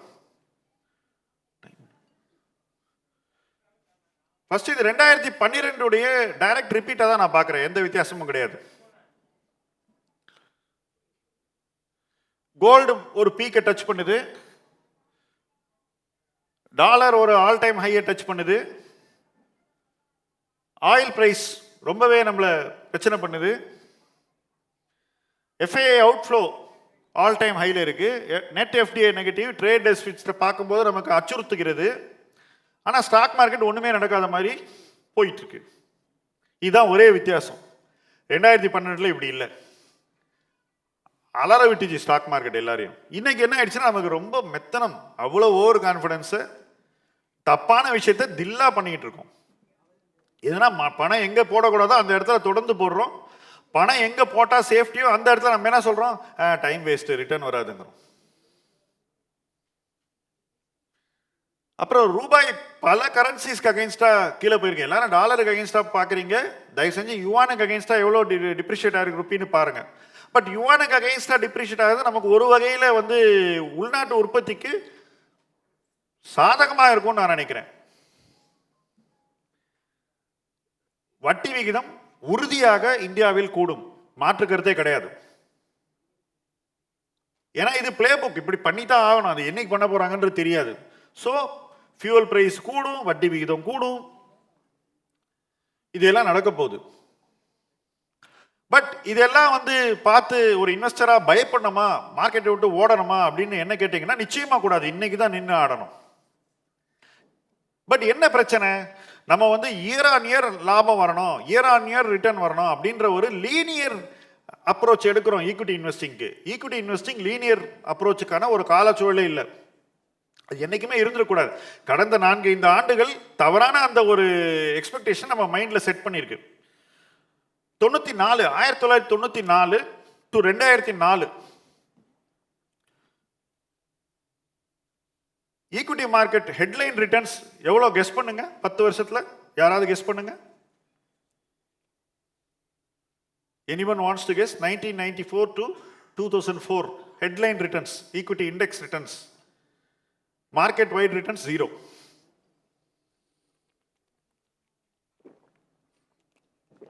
ஆனால் அடுத்து வந்த 5 ஆண்டுகளில் சேர்த்து வச்சு கொடுத்துருச்சு மார்க்கெட். ஸோ ஒரு சில ஆண்டுகள் நமக்கு ரிட்டர்ன் இல்லைன்னா நம்ம என்ன பண்ணுறோம்? நாங்கள் என்ன பண்ணோம்? 94லேருந்து 2004 வேடிக்கையாக பார்த்தோம். முடிஞ்ச பணத்தெல்லாம் சரியான இடத்துல தொடர்ந்து போட்டுக்கிட்டே இருந்தோம். 10 வருஷம் டிவிடெண்டை வச்சுட்டு வாழ்ந்துட்டு இருந்தோம். அந்த பணத்தை எடுத்து திருப்பி மார்க்கெட்டில் போட்டோம். கேபிட்டல் கெயின் வந்தால் மறுபடியும் ஈக்விட்டி அசெட் கிளாஸில் போட்டுக்கிட்டே இருந்தோம் 10 வருஷம். எனக்கு ரிட்டர்ன் வந்தால் நான் போடுறேன்னு எத்தனையோ இன்வெஸ்டர்ஸ் பேசுகிறாங்க. எனக்கு பார்த்தா என்ன சொல்கிறதுனே தெரியல. ரிட்டர்ன் நல்லா வந்தாவட்டும் இன்வெஸ்ட் பண்ணி என்ன யூஸு? ரிட்டர்ன் வராத போது நிறைய இன்வெஸ்ட் பண்ணணும், அந்த நேரத்தை வேஸ்டே பண்ணக்கூடாது. அதுதான் இந்த title, never waste a good கிரைசிஸ்னு. என்னை பொறுத்த வரைக்கும் இந்த கிரைசிஸ் எவ்வளோ நாள் இருக்குன்னு தெரியாது. ஏன்னா இதில் நிறைய ஜியோ பொலிட்டிக்கல் ஃபேக்டர்ஸ் இருக்கு. ஜனவரி 1ஆம் தேதி இந்த கிரைசிஸ் வருமானு என்ன கேட்டிருந்தீங்கன்னா என்னால் நிச்சயமாக இதை ப்ரெடிக்ட் பண்ணியிருக்க முடியாது. நான் ப்ரெடிக்ட் பண்ணலை. நான் சொன்ன விஷயம் ஜனவரி 1 வேற. ஆனால் இது வந்த உடனே நம்ம மைண்டை உடனே நம்ம வந்து இதோட சார்பு நிலையில் கொண்டு போய் அலைன் பண்ணிட்டு இப்போ என்ன திங்க் பண்ணோன்ற இடத்துக்கு வந்தாகணும். என் பார்வையில் சராசரியான முதலீட்டாளர்கள் இதை செய்ய தவறுகிறார்கள். ஏன்னா அவங்களுக்கு சில செட் ஐடியாஸ் இருக்கு, சில செட் ஹீரோஸ் இருக்காங்க, சில செட் திங்கிங் இருக்கு. இந்த செட் விஷயங்களை எல்லாம் உடைக்கணும். இப்போ நான் ஒரு இன்வெஸ்டரா எனக்குள்ள இருந்த செட் விஷயங்கள் எல்லாம் இந்த மாதிரி கிரைசிஸ் வரும்போது நானே தான் உடைக்கணும். வெளியிலேருந்து ஒருத்தர் வந்து உடைக்க மாட்டான். ஜென்ரலாக நீங்கள் இன்னொருத்தரை பிளைண்டாக ஃபாலோ பண்ணும்போது அவங்க என்ன பண்ணுறாங்கன்னா, உங்கள்கிட்ட இவ்வளோ சொல்லிட்டாங்க இல்லையா, அந்த பேச்சை மாற்றாமல் அப்படியே பேசணுன்னு அதே சொல்லிட்டு இருப்பாங்க. ஹோப்பிங் இப்படியே பேசினா என்னைக்கோ ஒரு நாள் திருப்பி அவங்க சொன்னது சரியாயிடும்னு. மன்னிக்கணும், அதற்கான காலச்சூழல் இப்போ இல்லை, அது முடிஞ்சு போச்சு. இப்போ ஃப்ரெஷ் திங்கிங் பண்ணி தான் ஆகணும். இந்த பொருளாதார சூழ்நிலைக்கு ஏற்ற மாதிரி நம்மளை மாற்றிக்க தான் ஆகணும். மாற்றிக்கிறவங்க ஜெயிப்பாங்க. என்னை பொறுத்த வரைக்கும் இந்த கிரைசிஸ் மாற்றத்தை யாரெல்லாம் ஏற்றுக்கொண்டு அதை அரவணைத்து அதன் மூலமாக வளர நினைக்கிறார்களோ அவர்களுக்கான ஒரு காலமாக தான் நான் வருங்காலத்தை பார்க்குறேன். ஸ்டெபிலிட்டி மெதுவாக தான் வரும் எக்கனாமியில், கிளியராக சொல்கிறேன். இப்போ அந்த சண்டே மார்னிங் பிரதமர் பேசினது வந்து நிறைய விவாதிக்கப்பட்ட ஒரு விஷயமா இருந்துச்சு. என் பார்வையில் மக்களை எடுக்க போகின்ற தொடர் முடிவுகளுக்கு, ஒரு முடிவு இல்லை, தொடர் முடிவுகளுக்கு தயார்படுத்த தான் அவர் வந்து அப்படிப்பட்ட ஒரு உரையை ஆற்றினால் நான் நம்புறேன். இப்போ இதை சொல்லாமல் இந்த முடிவுகளை எடுத்திருந்தாக்கா அது வேற மாதிரி இருந்திருக்கும். இது சொன்னதுனால என்னாச்சு, அது முதல்ல விவாத பொருளாகி அதுக்கப்புறம் மாற்றங்கள் ஒன்று ஒன்றா வரப்போகுது. இப்போ ஏற்கனவே பேசின விஷயங்கள் தான் நடக்குது அப்படின்ற மாதிரி மக்களுக்கு அது ஒரு ஃபெமிலியாரிட்டியை கொடுக்க போகுது. இப்போ 2012 என்ன நடந்ததுன்னு நான் சொல்கிறேன். இரவு 10:30 மணிக்கு ரிசர்வ் வங்கியினுடைய கதவுகளை திறந்து கவர்னர் உள்ளே போகிறார். உள்ளே போயிட்டு ஒரு பேப்பரில் கையெழுத்து போடுறார். நைட்டு 10:30 மணி 11 மணிக்கு, இந்த நொடியில் நான் வட்டி விகிதத்தை 3% உயர்த்துகிறேன். காலையில் நம்ம தூங்கி எந்திரிக்கணும். இதை எதிர்பார்த்துருப்போமா? யாராவது முதலீட்டாலாம் நான் அதை பண்ணுவாங்கன்னு எதிர்பார்க்கல. ஏதோ ஒன்று செய்கிறோம், என்ன பண்ணுவாங்கன்னு யோசிக்கிறோம், ஆனால் இதை பண்ணுறாங்க. அப்போ இது எக்ஸ்ட்ரீம் மெஷர். அப்போ அந்த எக்ஸ்ட்ரீம் மெஷர் எடுக்கும்போது சொசைட்டி அதுக்கு ரெடியாக இல்லைனாக்கா அது ஒரு வித ஷாக்கை ஏற்படுத்தும். எனக்கு தெரிஞ்சு இன்றிலிருந்து பொருளாதாரம் மீண்டும் ஸ்டெபிலிட்டிக்கு வருவதற்குள்ள டஃப் மெஷர்ஸ் தேவைப்படும் நான் நம்புகிறேன். எக்ஸ்ட்ரீம் மெஷர்ஸ் தேவைப்படும்னு இன்று வரை எனக்கு தோன்றவில்லை. பட் இங்கேருந்து ஆயில் பிரைஸ் மறுபடியும் $150 போச்சுன்னா எக்ஸ்ட்ரீம் மெஷர் தேவைப்படும். 130 போனாலே தேவைப்படும். ஸோ ஒரு பக்கம் நான் இந்த கிரைசிஸை நான் முதலீட்டுக்கான ஆப்பர்ச்சுனிட்டியாக பார்த்தால் கூட இதெல்லாம் இருக்குன்றத நான் மைண்டில் வச்சு அதை ஓப்பனாக பேசி அதை பற்றி நிறைய யோசித்து அதன் விளைவுகளை நான் எடுக்கக்கூடிய முதலீட்டு முடிவுகளுக்குள்ளே எப்படி கனெக்ட் பண்ணுறதுன்னு திங்க் பண்ணி அப்படித்தான் நம்ம இன்வெஸ்ட் பண்ணோம். பிளைண்டாக எதுவும் பண்ண முடியாது. ஸோ நம்ம எப்படி ரியாக்ட் பண்ணோம் அதுக்கு வருவோம். நிச்சயமாக இந்த கிரைசிஸ் ஒரு பொருளாதார வாய்ப்பு, முதலீட்டு வாய்ப்பு, அதில் எந்த மாற்று கருத்தும் கிடையாது. ஏன்னா பாருங்க, இப்போ நீங்கள் யுவானுக்கு அகெயின்ஸ்டாக டிப்ரிஷியேட் ஆனாக்கா நிறைய உள்நாட்டு உற்பத்தி காம்படிட்டிவ் ஆகிடும் அகெயின்ஸ்ட் சைனீஸ். இப்போ நிறைய சைனீஸ் இம்போர்ட் வருதுனாக்கா உள்நாட்டு உற்பத்தி காம்படிட்டிவ் ஆகிடும். தேவையில்லாத உள்நாட்டு தேவையில்லாத பொருட்கள் இறக்குமதி ஆகின்றன. உள்நாட்டு உற்பத்தி செய்யக்கூடிய பொருட்களை நம்ம இறக்குமதி பண்ணுறோம். உதாரணத்துக்கு ஸ்டீல். எதுக்கு சைனாலேருந்து ஸ்டீல் வரணும் இந்தியாவுக்கு? அவசியமே இல்லை, ஆனால் வருது. இப்போ இந்த கரன்சி சேஞ்சஸ் அந்த இண்டஸ்ட்ரிக்கு என்னை பொறுத்த வரைக்கும் ஒரு பாசிட்டிவாக இருக்கும். அதே போல தான் மற்ற மெட்டல்ஸில் எல்லாமே நம்ம சைனாவிலேருந்து கொண்டு வர வேண்டிய தேவை இருக்காது. எலக்ட்ரானிக்ஸில் ஏற்கனவே நம்ம அந்த டைரக்ஷனில் சரியாக போயிட்டு இருக்கோம். இப்போ இதே காம்படிட்டிவ்னஸை நம்ம செமிகண்டக்டரில் கொண்டு வரணும், மற்ற விஷயங்களில் கொண்டு வரணும். It's a long journey. But அந்த ஜேர்னியில் இந்த கிரைசிஸ் டெஃபினட்டாக ஒரு வாய்ப்பாக தான் நான் பார்க்குறேன். ஸோ மேபி அது சார்ந்த வாய்ப்புகள் ஏற்பட்டால் அந்த முதலீட்டு வாய்ப்புகளில் அதிக ரிட்டர்ன் வரலாம். இன்னைக்கு இன்னும் அதில் தெளிவில்லை. ஸோ இந்த கிரைசிஸை கடந்து யோசிக்கணும். அதுதான் நான் சொல்ல வருது. எங்கே வாய்ப்பு இருக்குது அப்படிங்கிறத இந்த கிரைசிஸை கடந்து நம்ம யோசிச்சுக்கிட்டே இருக்கணும். இங்கே தான் நாம ரொம்ப ஃபெயில் ஆயிட்டோம் மிட் கேப் ஸ்மால் கேப்ல.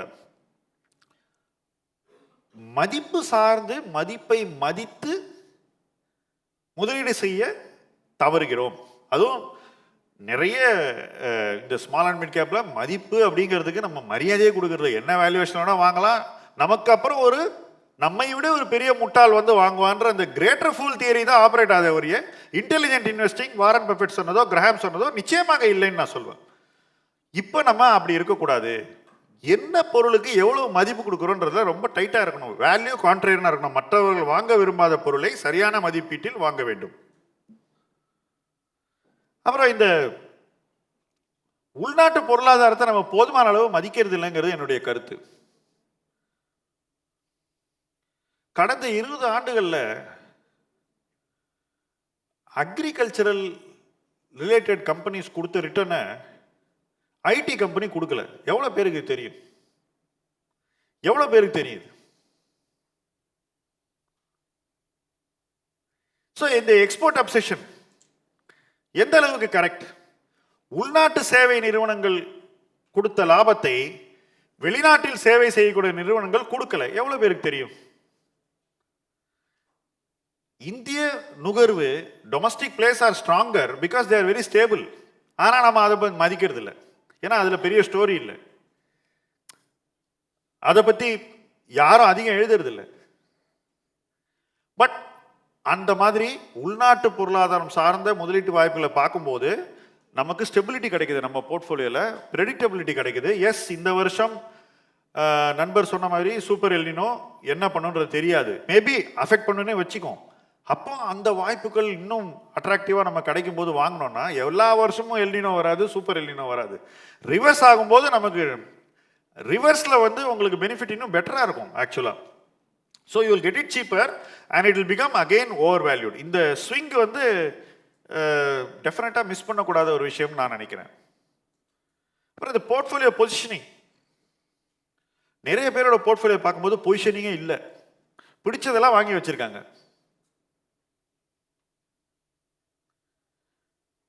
எதெல்லாம் பிடிக்குதோ அதெல்லாம், அல்லது ஏறறதெல்லாம் வாங்கி வச்சிருக்காங்க.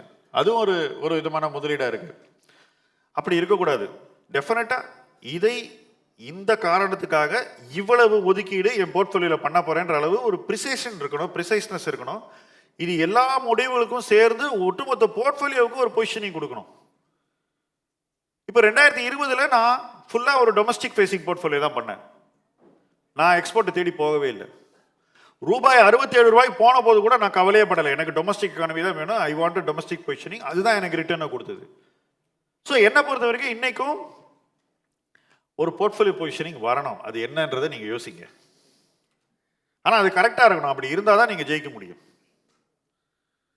அப்புறம் இந்த மாதிரி ஒரு கிரைசிஸ் வந்தால் உடனே 6 மாதம் 1 வருஷம் அதெல்லாம் முடியாது, டைம் ஆகும். நிறைய விஷயங்கள் மாறணும். அண்ட் கவர்மெண்ட்டும் வந்து ஃபாஸ்ட்டாக டிராஸ்டிக் டெசிஷன்லாம் எடுக்க முடியாது, படிப்படியாக தான் எடுக்க முடியும். அப்போ படிப்படியாக டெசிஷன் எடுக்கும்போது அதனுடைய தாக்கம் பொருளாதாரத்துக்குள்ளே டிரான்ஸ்மிட் ஆகிறதுக்கு டைம் ஆகும். உதாரணத்துக்கு முந்தைய ஸ்பீக்கர்ஸ் இந்த WPI பற்றிலாம் சொன்னாங்க, இன்ஃப்ளேஷன் எப்படி கமாடிட்டியில் வரும் எல்லாமே சொன்னாங்க. என்னை பொறுத்த வரைக்கும் transmission of fuel price, transmission of commodity inflation, transmission of financial cost, 3 விதமான விஷயங்கள் நடக்க போகுது. இந்த 3 விதமான விஷயங்கள் வந்த அப்புறம் தான் உங்களுக்கு ரியல் ஏர்னிங்ஸ் தெரியும். இன்னைக்கு நீங்கள் பார்க்குற PE ratio may not be there, நிச்சயமாக இருக்காது. இப்போ இன்னைக்கு நம்ம வந்து சீப்பு காஸ்ட்லி இந்த கதையெல்லாம் விட்டுட்டு இருக்கோம், நம்ம ரொம்ப பேசுகிறோம். அதெல்லாம் அடக்கிக்கணும். அப்போ அதெல்லாம் நடக்க இந்த வாய்ப்பு சரி, இந்த இடத்துல பணம் போடலாம், இங்கே கொஞ்சம் பணம் போடலாம், இங்கே கொஞ்சம் பணம் போடலான்னு யூ ஹாவ் டு ஒர்க். எப்படி எறும்பு ஃபுட்டை ஒரு எண்ட்லேருந்து இன்னும் 2க்கு மூவ் பண்ணுது பார்த்துருக்கீங்களா? லைனாக போகும் எறும்பு. பட் எவ்வளவு மூவ் பண்ணுதுன்னு நீங்கள் பார்க்க கூட மாட்டீங்க. நீங்கள் கேபிட்டல் அந்த மாதிரி மூவ் பண்ணோம், உங்கள் சேவிங்ஸை அந்த மாதிரி ஒரு இடத்திலிருந்து இன்னொரு இடத்துக்கு நீங்கள் கொண்டு போய் ஸ்டெடியாக இன்வெஸ்ட் பண்ணணும். நிறைய பேர் என்ன சொல்லுவாங்கன்னா, இந்த கிரைசிஸ் இருக்குது, நான் இப்போதைக்கு இன்வெஸ்ட் பண்ண மாட்டேன், நான் அப்புறம் பண்ணுறேன், கிரைசிஸ் முடிஞ்ச அப்புறம் பண்ணுறேன். அதெல்லாம் தோல்விக்கான வழி. See, we think we are cleverer than the market. எனக்கு தெரிஞ்சு ஒரு இன்வெஸ்டர் கூட, நான் மதிக்கக்கூடிய மிகச்சிறந்த முதலீட்டாளர்களில் ஒருத்தர் கூட இந்த ஆட்டிடியூடை காட்டி ஜெயிச்சது கிடையாது. You have to assume market is cleverer than you, and கிடைக்கிற வாய்ப்புலலாம் கொஞ்சம் கொஞ்சமாக பண்ணணும், ரிஸ்க் மேனேஜ்மெண்ட் பண்ணி இன்வெஸ்ட் பண்ணிட்டு இருக்கோமே தவிர, நான் இப்போ பண்ண மாட்டேன், ரிட்டர்ன் வந்தாவட்டு பண்ணுவேன், இந்த மாதிரி இந்த குழந்தை வந்து சாப்பிட்றதுக்கு அடம் பிடிக்கிற மாதிரி நம்ம வந்து இன்வெஸ்ட்மெண்ட்டில் பண்ணிட்டு இருக்கோம். இது இந்த காலச்சூழலுக்கு உதவாதுன்னு நான் நினைக்கிறேன். அடுத்தது, எவ்வளவு பணத்தை கொண்டு போய் ஒரு இன்வெஸ்ட்மெண்ட்ல போடுறீங்க? நிறைய இன்வெஸ்டர்ஸ் நான் பார்க்குறேன், அவங்க தோல்வி அடைஞ்ச இன்வெஸ்ட்மெண்ட்ல தான் அதிக பணத்தை போட்டு வச்சிருக்காங்க. ஏன்னா டவுன்லோட் ஆவரேஜிங்க, they have done it to death. இதுக்கு மேலே பண்ண முடியாதுன்ற அளவுக்கு டவுன்லோட் ஆவரேஜிங் பண்ணுறது. ஸோ நீங்கள் பார்த்தீங்கன்னா எதிராக biggest position ITC sir, PG invest sir. விரும்பியா வாங்கினேன், அடிபட்டு தொடர்ந்து வாங்கி அதை பெருசாக்கிட்டேன். ஸோ அப்போ என்ன ஆகுது, உங்கள் போர்ட்ஃபோலியோவில் இருக்கக்கூடாத ஒரு பங்குக்கு அதிக இடத்த கொடுத்துட்டீங்க. அப்போ இருக்க வேண்டிய பங்குகளுக்கு எங்கே இந்த இடம் கிடைக்கும், பணம் எங்கேருந்து வரும் அதை வாங்குறதுக்கு? ஸோ இதில் பொசிஷன் சைசிங்கிறது ரொம்ப முக்கியமானது. ஒரு நிறுவன பங்குலையோ அல்லது ஒரு மியூச்சுவல் ஃபண்ட் ஸ்கீம்லையோ, இப்போ ஸ்மால் கேப் ஃபண்ட்னா எவ்வளவு இருக்கணும்னு ஒரு அளவு இருக்கணும், இஷ்டத்துக்கு வாங்க முடியாது, கீழே வர ஆவரேஜ் பண்ண முடியாது. கடைசியாக ரொம்ப முக்கியமான ஒரு விஷயம், நிறைய பேர் தங்களுடைய முதலீட்டில் அடைய வேண்டிய ஸ்கேல் அடையிறதே இல்லை. நிறைய பேர் 10 வருஷம் முன்னாடி இன்வெஸ்ட் பண்ண மாதிரியே இன்றைக்கும் பண்ணிட்டு இருக்காங்க. அப்போ நீங்கள் பெரிய இன்வெஸ்டராக ஆக முடியாது. இப்போ நான் வந்து எனக்கு 10,000 ரூபாய் இருக்கும்போது என்னால் 2 ஷேர் தான் வாங்க முடிஞ்சுது. 1 லட்சம் வரும்போது அந்த 10,000 ரூபாய்க்கு ஒரு ஷேர் வாங்க வேண்டிய இடத்துக்கு நான் தள்ளப்பட்டேன். 10 லட்ச ரூபாய்க்கு போகும்போது ஒரு ஷேரில் 1 லட்சம் போடுற அளவுக்கு நான் தள்ளப்பட்டேன். 1 கோடிக்கு போகும்போது 10லேருந்து 20 லட்சம் வரைக்கும் ஒரு ஷேரில் போடணும். இதுதான் ஸ்கேல். நம்ம வளரணும். இது மியூச்சுவல் ஃபண்ட்லேயும் பண்ணணும், எல்லா இடத்துலையும் பண்ணியாகணும், எங்கே பண்ணாலும் இதை கரெக்டாக பண்ணியாகணும்.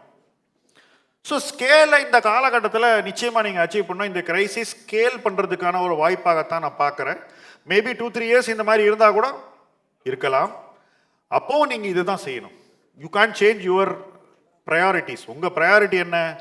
இது முடிஞ்சு ஒரு நல்ல ஸ்டேட்டுக்கு எக்கானமி வரும்போது நீங்கள் உங்கள் போர்ட்ஃபோலியோவில் அடைய வேண்டிய எல்லா விஷயத்தையும் அடையணும். அப்போ அதுக்கு இந்த பீரியடில் ஒரு நொடியை கூட நீங்கள் வேஸ்ட் பண்ணக்கூடாதுங்கிறது தான் என்னுடைய பாயிண்ட் ஆஃப் வியூ. ஸோ இப்போ எப்படி இருக்கு வேல்யூவேஷன் எப்படி இருக்குன்னு பார்ப்போம். இப்போ இது மொத்த யூனிவர்ஸ் இதுதான். 100 large cap, 150 mid cap, 719 small cap, கிட்டத்தட்ட 989 மைக்ரோ கேப் கம்பெனிஸ். இதில் எங்களுடைய கணிப்பில் 10 year ROE, return on equity RONW நீங்கள் சொல்லக்கூடியது 15% மேலே உள்ள நிறுவனங்கள் எத்தனைன்னு எடுத்தாக்கா 619 தான் இருக்குது. இதில் ஸ்மால் கேப் 280 இருக்குது, நீங்கள் இண்டெக்ஸ்னு 250 வச்சுருக்கீங்க. மிட் கேப் 90 இருக்குது, நீங்கள் 150ன்னு ஒரு இண்டெக்ஸ் வச்சுருக்கீங்க. Large cap 57. அது எப்படி வந்தது? ஓகே, 100 கம்பெனி லார்ஜ் கேப், அதனால் 57. Micro gap 192. இப்போ ROE 15%க்கு மேலே இருக்குன்னாக்கா 15லேருந்து 18 இருக்கக்கூடிய ROE நிறுவனங்களுக்கு நீங்கள் 40 PE கொடுக்க முடியுமா? இந்த கேள்வி தான் நீங்கள் கேட்டுக்கணும். அது எந்த அளவுக்கு சஸ்டெயினபிளாக இருக்கும்? இப்போ நான் ஒரு நிறுவனத்துடைய பெயரை சொல்கிறேன், கெய்ன்ஸ்னு, EMS. நல்ல நல்ல அந்த கம்பெனி இருக்கக்கூடிய இடம் வந்து நல்ல இடம். அந்த கம்பெனி செய்யக்கூடிய விஷயங்கள் பொருளாதாரத்துக்கு தேவையான விஷயங்கள், நாட்டுக்கு தேவையான விஷயங்கள் செய்கிறாங்க. செமிகண்டக்டர் ப்ரொடக்ஷனில் போகிறாங்க, எல்லாம் ரைட்டு. என்ன மதிப்பு கொடுக்க முடியும்? என்ன மதிப்பு கொடுத்தோம்? இப்போ என்ன ஆச்சு? நீங்கள் என்ன பண்ணுங்க, முடிச்சுட்டு ஒரு காஃபி சாப்பிட்டுட்டு கிராக்கை கேளுங்க, இந்த கம்பெனி என்ன வேல்யூவேஷன் வரைக்கும் போச்சு? ஏன் இருக்குல்ல, கேளுங்க, எல்லா பதிலையும் சொல்லும். என்ன தப்பு நடந்திருக்கு, ஏன் இப்படி ஆயிருக்கு, அடுத்தது என்ன ஆகும்னு கூட கேளுங்க, என்ன சொல்லுது பார்ப்போம். ஸோ இந்த மாதிரி நம்ம வந்து நல்ல நிறுவனங்களில் கூட அதிகம் வேல்யூவேஷன் கொடுக்கும்போது அந்த நிறுவனத்தில் ஒரு சின்ன டிசப்பாயின்மெண்ட் வந்தால் கூட அது நேராக நம்மளை வந்து பாதிச்சிடும். ஸோ இன்வெஸ்டபிள் யூனிவர்ஸ் கிட்டத்தட்ட 619 தான் இருக்கும்போது இதுக்குள்ளே நம்ம கரெக்டாக இன்வெஸ்ட் பண்ணோம். இதுக்குள்ளே நம்ம கரெக்டான ஒரு மிக்ஸை கிரியேட் பண்ணோம். ஒரு ஃபவுண்டேஷனல் போர்ட்ஃபோலியோ இருக்கணும், அது மேலே ஒரு லேயர் பில்டு பண்ணோம், அது மேலே இன்னொரு க்ரோத் லேயர் பில்ட் பண்ணோம். கடைசியில் கொஞ்சம் பணத்தை ஹை க்ரோத்தில் போட்டு அந்த கொஞ்சம் பணம் உங்களுக்கு உங்கள் போர்ட்ஃபோலியோவுக்கு பெரிய டெல்டா கொடுக்கணும். மற்றவர்களை விட அதிக வருமானம், இண்டெக்ஸை விட அதிக வருமானம், நீங்கள் எதிர்பார்த்ததை விட அதிக ரிட்டர்ன்ஸ், இதெல்லாம் வரணும். இதை எப்படி பில்ட் பண்ண முடியும்? பொறுமையாக பண்ணால் தான் முடியும். இன்னைக்கும் நிறுவன மதிப்பு இந்த 619 கூட மேபி ஒரு கணிசமான அளவு நிறுவனங்களுக்கு மிகைப்படுத்தப்பட்டு தான் இருக்கு.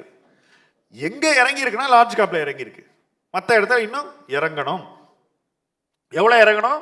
இந்த பொருளாதார மாற்றங்களுக்கு ஏற்ப நிறுவனங்கள் எப்படி பர்ஃபார்ம் பண்ணுறாங்கன்றதை பார்த்து அதன் வெளிப்பாடாக நிறுவன மதிப்பு அட்ஜஸ்ட் ஆகணும்.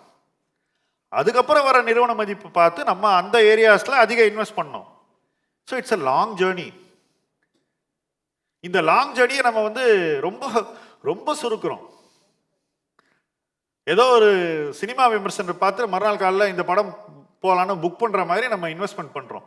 அதற்கான ஒரு காலகட்டம் இனி இல்லை, இப்போ இல்லை, அட்லீஸ்ட் அடுத்த சில ஆண்டுகளுக்கு இல்லை. கடந்த 5-6 ஆண்டுகளுக்கு அது நடந்தது போல் ஒரு மாயை நமக்கு இருக்குது. ஆக்சுவலாக இது 2024 முடிஞ்சு போச்சு. 2 வருஷம் நம்மளுடைய மிஸ்பிஹேவியரை தொடர்ந்துருக்கோம். அதற்கான விலையை கொடுப்பதற்கான ஒரு சூழ்நிலையை இந்த கிரைசிஸ் கொண்டு வந்திருக்குன்னு நான் நம்புகிறேன். ஸோ இதுதான் ஐடியல் போர்ட்ஃபோலியோ பிரமிடா ஒரு இன்வெஸ்டருக்கு இருக்கணும். ஆனால் முக்கால்வாசி இன்வெஸ்டர் இன்னைக்கு என்ன பண்ணியிருக்காங்கன்னா, இந்த லார்ஜ் கேப் இருக்கிற இடத்துல ஸ்மால் கேப்பை வச்சுருக்காங்க. அதுவும் அட்லீஸ்ட் இவ்வளோ வச்சா பரவாயில்ல, இவ்வளோ வச்சுருக்காங்க. அப்போ அந்த மாதிரி ஒரு கான்செப்ட் இல்லாமல் பில்ட் பண்ணுற போர்ட்ஃபோலியோஸ் வந்து மேக்ரோ எக்கனாமிக் ஷாக்ஸ் வரும்போது சின்ன பின்னமாயிடும், செதறிடும். நான் 36 வருஷம் ஸ்மால் கேப் இன்வெஸ்டராக இருந்தவன், மைக்ரோ கேப் இன்வெஸ்டராக இருந்தவன். எனக்கு வந்து இதனுடைய தாக்கம் எப்படி இருக்குன்றது தெரியும். உறுதியாக சொல்கிறேன், அந்த மாதிரி போர்ட்ஃபோலியோஸில் செல்லிங் வந்ததுன்னா 100 ரூபாய் போர்ட்ஃபோலியோ 30 ரூபாய்க்கு வரும். இதுதான் என்னுடைய அனுபவம். ஆனால் அந்த 30 ரூபாயிலேருந்து நாங்கள் 300 ரூபாய்க்கு 500 ரூபாய்க்கு போயிருக்கோம். பட் எவ்வளவு இன்வெஸ்டர்னால அந்த ஒரு 30 ரூபா வர்ற அன்னைக்கு எவ்வளோ பேரால் நிலைக்க முடியும், நிற்க முடியுன்றதை யோசிச்சு பாருங்க. ஸோ இதுதான் வந்து உங்களை காப்பாற்றிக்கிறதுக்கான ஒரு ஸ்ட்ரக்சர். இந்த ஸ்ட்ரக்சர் இருந்தாக்கா என்ன ஆகும்னாக்கா, உங்கள் போர்ட்ஃபோலியோ விழும், ஆனால் உங்கள் நம்பிக்கையை சிதைக்கிற அளவு விழாது. தொடர்ந்து நீங்கள் இன்வெஸ்ட்மெண்ட் ஆக்ஷன் பண்ணுற அளவு உங்களுக்கு கான்ஃபிடென்ஸை கொடுக்கும். உங்களை மார்க்கெட்டில் நிற்க வைக்கும். Must first stay in the market. நிறைய பேருக்கு மார்க்கெட்டை விட்டு ஒரு சைக்கிள்லையும் எவ்வளோ பேர் போவாங்கன்றதே இன்றைக்கி தெரியாது. அவ்வளோ இன்வெஸ்டர்ஸ் இருக்காங்க இன்றைக்கி மார்க்கெட்டில் வந்தவங்க. அடிபட்டு எவ்வளோ பேர் வெளியே போவாங்கன்றது தெரியாது. வெளியே போனவங்க திரும்பி வர்றதுக்கு 10 வருஷம் ஆகிருக்கு. நிறைய பேர் 15 வருஷம் கழிச்சு மார்க்கெட்டுக்கு திரும்பி வந்தவங்களாம் இருக்காங்க. அந்த மாதிரி அடி விழும். அப்போ ஐடியல் போர்ட்ஃபோலியோ ஸ்ட்ரக்சர் இருக்கணும். போர்ட்ஃபோலியோ ஸ்ட்ரக்சர் சரியாக இருந்தாக்கா நிச்சயமாக நீங்கள் நின்று ஜெயிப்பீங்க. இந்த ஸ்ட்ரக்சரை நீங்கள் பில்ட் பண்ணுறதுக்கு இந்த கிரைசிஸ் காலம் அவகாசத்தை உங்களுக்கு கொடுக்க போகுது. That's the good news. So you're going to have time to build this correctly. And when you build this correctly, பொருளாதாரம் மீண்டு வரும்போது முதலீட்டில் நீங்கள் வெற்றியாளராக இருப்பது உறுதி. Thank you very much. Thank you so much Shyam sir. ஒரு கிரைசிஸ் டைமில் என்ன பண்ணணும் என்ன பண்ணக்கூடாது அப்படின்னு ஒரு டீட்டெயில் வியூ நாங்கள் பார்த்துருக்கோம். Now I request mister Balaji, CTO of Magic 20 Tamil, and Mr. Karthikeyan, CEO of Magic 20 Tamil, to the stage.